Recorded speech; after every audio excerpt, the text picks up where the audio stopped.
صلی اللہ علی محمد صلی اللہ علیہ وسلم۔ بسم اللہ الرحمن الرحیم۔ ولا حول ولا قوت الا باللہ العلی العظیم۔ کہو ولا حول ولا قوت الا باللہ العلی العظیم۔ بخاری اور مسلم کی روایت ہے، فرمایا رسول اللہ صلی اللہ علیہ وسلم نے جنت کے خزانوں میں سے یہ خزانہ ہے ولا حول ولا قوت الا باللہ العلی العظیم۔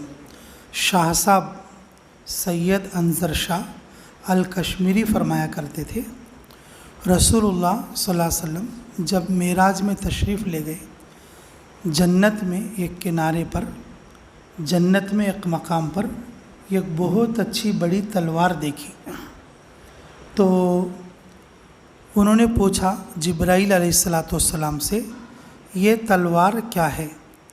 تو فرمایا جبرائیل علیہ السلام نے، یہ تلوار وہ تلوار ہے کہ قیامت کے دن شیطان کو سب کے سامنے لا کر ذبح کیا جائے گا، یہ وہ تلوار ہے۔ تو رسول اللہ صلی اللہ علیہ وسلم دل میں یہ خیال کیا، کیا اچھا ہوتا یہ تلوار میرے ہر ایک امتی کے پاس ہوتی، تو میرا امتی شیطان کے دھوکے میں نہ پڑتا۔ حضور اکرم صلی اللہ علیہ وسلم سوال تو نہیں فرمائے، اللہ رب العزت علیم بذات الصدور ہے، دل کے خیال کو بھی جاننے والے کون ہیں؟ اللہ ہیں۔ اور جب رسول اللہ صلی اللہ علیہ وسلم معراج سے واپس تشریف لے آئے تو حضرت جبرائیل علیہ السلام ولا حول، بولو ولا حول ولا قوت الا باللہ العلی العظیم کا جو ہے مژدہ لے کر آئے، بولے اے اللہ کے نبی، جو تلوار آپ نے دیکھی تھی وہ تلوار ان کلمات کے شکل میں آپ کی امت کو مل رہی ہے۔ اسی لیے کہا جاتا ہے کہ کیا کہ جب یہ کلمات پڑھتے ہیں تو شیطان بھاگ جاتا ہے۔ جہاں کہیں ایسا موقع ہو جہاں پر نفسانیت، عریانیت اور جو ہے کہ نفس کے دھوکے کی بات ہو، وہاں پر کیا چیز پڑھی جاتی ہے؟ ولا حول ولا قوت الا باللہ العلی العظیم۔ اچھا، اس کا ترجمہ کیا ہے؟ اس کا ترجمہ میرے عزیزو، ہر آدمی اپنے ذوق کے حساب سے ترجمہ کرتا، لیکن میرے عزیزو اس کا صحیح اور جو ہے ترجمہ یہ ہوگا کہ گناہوں سے لوٹنے کی طاقت، گناہوں سے واپس پلٹنے کی طاقت نہیں ہے کسی کے پاس، نیکی کرنے کی طاقت نہیں ہے کسی کے پاس، سوائے کس کے؟ اللہ کے۔ جی، گناہوں سے لوٹانے کی طاقت کسی کے پاس نہیں ہے، کسی کے قبضے قدرت میں نہیں ہے، اور نیکی کرنے کی طاقت کسی کے اندر نہیں ہے سوائے کس کے؟ اللہ کے۔ نیک کام کرنے کی طاقت کون دیتے ہیں؟ اللہ دیتے ہیں، بلکہ یہ طاقت کس کے پاس ہے؟ اللہ کے پاس ہے۔ جب یہ کلمات کہتے ہیں تو شیطان کیا ہوتا ہے؟ بھاگتا ہے۔ حضرت مکحول رحمت اللہ علیہ اور جو ہے جلیل القدر تابعین میں سے ہیں، حضرت ابو ہریرہ رضی اللہ تعالیٰ عنہ سے روایت کرتے ہیں، ترمذی شریف کی روایت ہے، کیا فرماتے ہیں؟ یہ جو حوقلہ ہے نا، یہ جو ولا حول، بولو کیا ہے یہ؟ ولا حول ولا قوت الا باللہ العلی العظیم، یہ اس کو کیا بولتے ہیں؟ مختصر کر کے حوقلہ کہتے ہیں۔ اگر اس کو مکحول رحمۃ اللہ علیہ کی روایت، اگر کوئی ہر فرض نماز کے بعد 10 مرتبہ پڑھے، کس کے بعد؟ ہر فرض نماز کے بعد کتنی مرتبہ پڑھے؟ 10 مرتبہ پڑھے، 99 بیماریوں سے حفاظت ہوگی۔ کون فرمایا یہ بات؟ رسول اللہ صلی اللہ علیہ وسلم۔ معمولات رسول اکرم صلی اللہ علیہ وسلم میں جو فرض نماز کے بعد رسول اللہ صلی اللہ علیہ وسلم کیا پڑھا کرتے تھے، اس میں ایک ذکر کیا آئے گا؟ یہ بھی آئے گا، کوسا؟ ولا حول ولا قوت الا باللہ العلی العظیم، الا باللہ العلی عظیم کہ رسول اللہ صلی اللہ علیہ وسلم خود ہر فرض نماز کے بعد ولا حول ولا قوت الا باللہ العلی العظیم پڑھا کرتے تھے۔ اور میرے عزیزو، حضرت ابو ہریرہ رضی اللہ عنہ کی روایت ہے، یہ دوسری روایت ہے، اور یہ احمد ابن حنبل رحمۃ اللہ نے روایت کی ہے اس کو، کہ کیا فرماتے ہیں جی، ضرر کے 7 دروازے ہیں۔ ضرر کے کیا ہیں بولو؟ ضرر کے کیا ہیں؟ کتنے دروازے ہیں؟ 7 دروازے ہیں۔ انسانوں کو جس سے تکلیف ہوتی ہے، انسانوں سے جس سے کیا ہوتی ہے؟ تکلیف ہوتی ہے۔ ضرر کے 7 دروازے، اس میں سے ایک دروازہ محتاجگی کا، ایک دروازہ کس کا بولو؟ محتاجگی کا۔ اللہ رب العزت محتاجگی کا دروازہ اس کے اوپر بند کر دیں گے۔ محتاجگی کا دروازہ اس کے اوپر کیا کریں گے؟ بند کر دیں گے۔ جس دن فجر کی نماز کے بعد ولا حول ولا قوت الا باللہ العلی العظیم پڑھا گیا تو سمجھو کہ اس پورے دن وہ بندہ شیطان سے محفوظ ہو جائے گا۔ شیطان سے کیا ہو جائے گا؟ محفوظ ہو جائے گا۔ اگر کسی نے مغرب کی نماز کے بعد ولا حول ولا قوت الا باللہ العلی العظیم کتنی مرتبہ؟ 10 مرتبہ پڑھ لے، پوری رات وہ شیطان سے کیا ہو جائے گا؟ محفوظ ہو جائے گا۔ جی میرے عزیزو، امام احمد ابن حنبل فرماتے ہیں اللہ تعالیٰ کے عذاب سے بچنے کا سب سے بہترین ذریعہ، سب سے کیا ہے بولو؟ بہترین ذریعہ یہ کون سا ہے؟ ارے بولو کون سا ہے؟ ولا حول، ارے گھٹو بولو با، کیا منہ سے باتیں نکلتی نہیں آدمی کو؟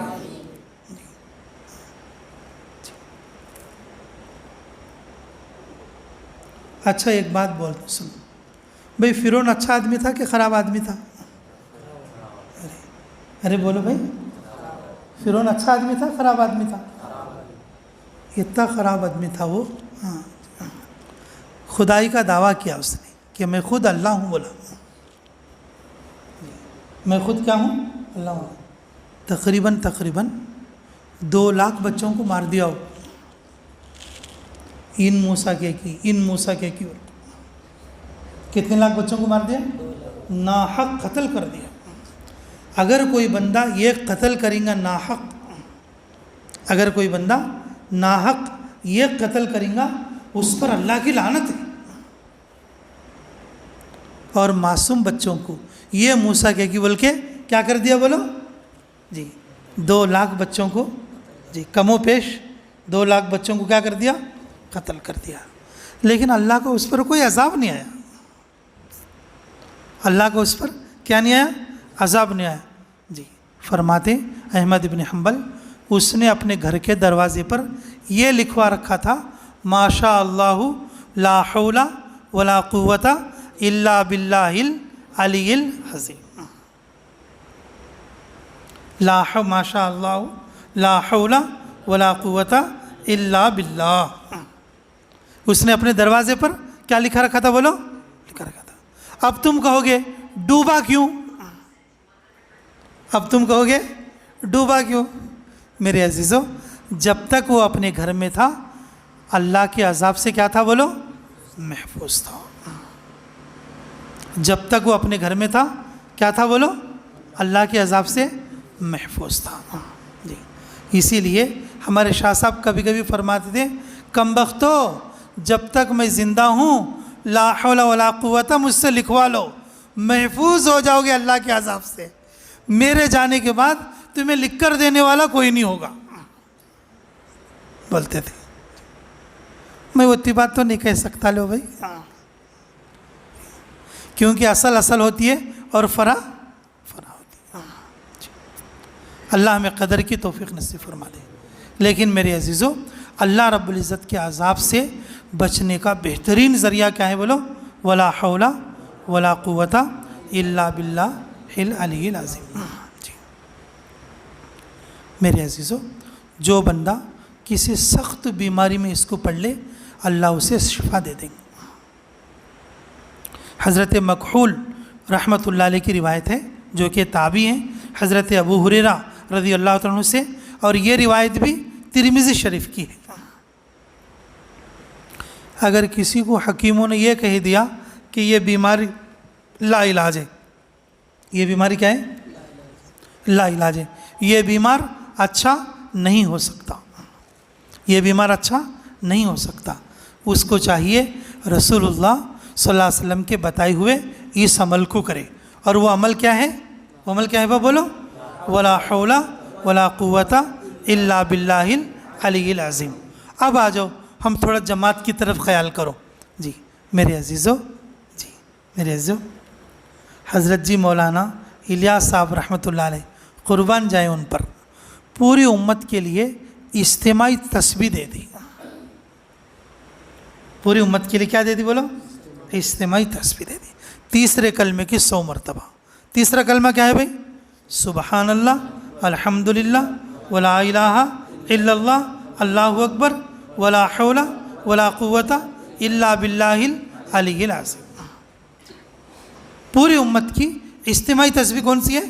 یہ تیسرے کلمے کی ہے، اور اس میں ولا حول ولا قوت آ جاتا۔ اگر جماعت کے ساتھی اگر 3 تسبیح بھی صحیح کر لینا، اللہ کی رحمت ہو جائے گی اس کے اوپر، بیماریوں سے پاک ہو جائے گا، محتاجگی ختم ہو جائے گی، اور خوف ختم ہو جائے گا، شیطان کے وسوسے سے بچ جائے گا۔ وظائف میرے عزیزو خود رسول اللہ صلی اللہ علیہ وسلم کے بتائے ہوئے وظائف میں ہی اعمال۔ اس لیے اگر جو کوئی اس کی نصاب بھی پورا کر لے وہ تو پختہ ہو جائے گا، وہ تو کیا ہو جائے گا؟ پختہ ہو جائے گا۔ اگر کوئی اگر جو کوئی نصاب پورا کر کے اجازت لے لے وہ کیا ہو جائے گا؟ پختہ ہو جائے گا۔ میرے عزیزو ہر خاص و عام کے لیے رسول اللہ صلی اللہ علیہ وسلم کی بتائی ہوئی ترتیب پر ہر فرض نماز کے بعد کتنے مرتبہ پڑھنا؟ 10۔ تو پڑھو گے انشاءاللہ؟ تو اس کے فوائد میں کتنی چیزیں ہو گئی؟ کتنی چیزیں ہوگی بولو؟ پہلی چیز یہ ہے، پہلی چیز ہے اللہ تعالیٰ اس پر سے محتاجگی کا دروازہ بند کر دیں گے، وہ کبھی غریب نہیں ہوگا۔ محتاجگی کا دروازہ کیا کر دیں گے؟ بند کر دیں گے۔ اور دوسرا فائدہ، اللہ رب العزت 99 بیماریوں سے اللہ اسے کیا کریں گے؟ شفا دیں گے۔ اگر کوئی لا علاج بیماری بھی ہوگی اللہ اسے کیا کریں گے بولو؟ شفا دے دیں گے۔ اور تیسرا فائدہ یہ ہوگا شیطان اس کو دھوکہ نہیں دے سکتا، شیطان اس کو دھوکہ نہیں دے سکتا۔ اور چوتھا فائدہ کیا بولو؟ چوتھا فائدہ امام احمد بن حنبل رحمۃ اللہ علیہ کی روایت ہے، فرماتے کہ جنت کے دروازوں میں ایک دروازہ حوقلہ کا ہے۔ ایک دروازہ کس کا ہے؟ جو بندہ ولا حول، کیا ہے بھی حوقلہ کیا ہے؟ ولا حول ولا قوت الا باللہ العلی العظیم، کثرت کے ساتھ جو اس کو پڑھتا رہتا، اس کے نام کا ایک دروازہ ہے، وہ اس دروازے سے کیا ہو جائے گا؟ جنت میں داخل ہو جائے گا۔ اس لیے میرے عزیزو، اور اس کو ہم اپنے ہر فرض نماز کے بعد معمول بنا لیں اور اس کو پڑھتے رہیں۔ پڑھو گے انشاءاللہ؟ بھی سب لوگوں کے لیے یہ عام ذکر ہے، ہر آدمی ہر مصیبت کے لیے اس کو پڑھ سکتا ہے۔ اللہ ہمیں کہنے اور سننے سے زیادہ عملوں کی توفیق نصیب فرمائے۔